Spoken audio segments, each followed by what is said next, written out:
and date of birth. And I always add a preference for name. I just think it's a good point for your proctor. Anyway, so we're gonna say knock knock. Good morning, my name is Michelle. I'm your caregiver for today. May I have your first and last name? Great. Your date of birth? Great. And what would you like for me to call you? Miss Jones? Miss Jones? Okay, Miss Jones, I'm gonna go wash my hands and I'll be right back. So I'm gonna step up to the sink. I'm not gonna let any part of my uniform touch the sink at any time, nor my hands inside the sink.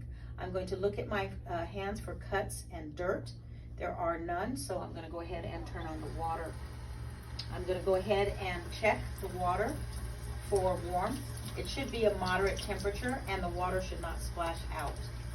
I'm gonna go ahead and now wet my wrist and my hands thoroughly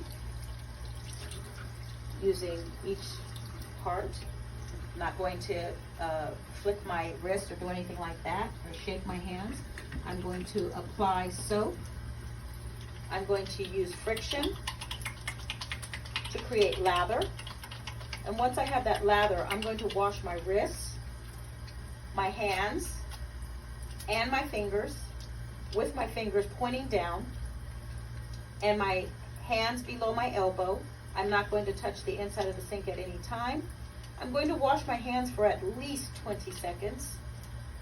Again, with my fingers pointing down and my hands below my elbow. I would then go ahead and take my fingernails and clean them against the opposite palm of my hand.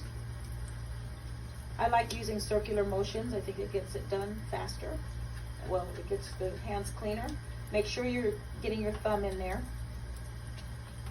Okay, so I think it's been about 20 seconds. So I'm gonna go ahead and rinse my wrist, my hands, and my fingers with my fingers pointing down and my hands not touching the sink. My hands are below my elbow. I'm washing all surfaces of my wrist, hands, and fingers, like I said.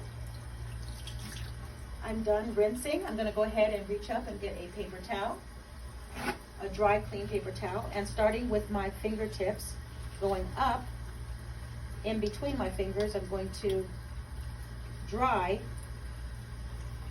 my wrists, hands, and fingers. This is saturated, so I'm going to go ahead and throw that away into the designated trash. I'm going to grab another paper towel and I'm going to go up. I'm not going to go back down. If I need to dry again, I can go back to the area to dry, but never again going down. I'm going to use another technique on the other hand so that you can see another way to dry. So using my opposite hand, I'm just going to, again, starting at the fingertips, going up in between the fingers.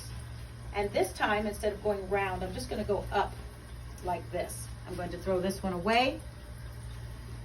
Again, drying all surfaces of the wrist, hands, and fingers. And then I'm going to take it and go underneath again. Okay, throwing that in the designated trash. I'm going to use a paper towel.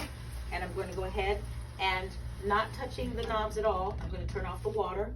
I'm going to go ahead and place these in the designated trash without cross contamination, and skill is complete.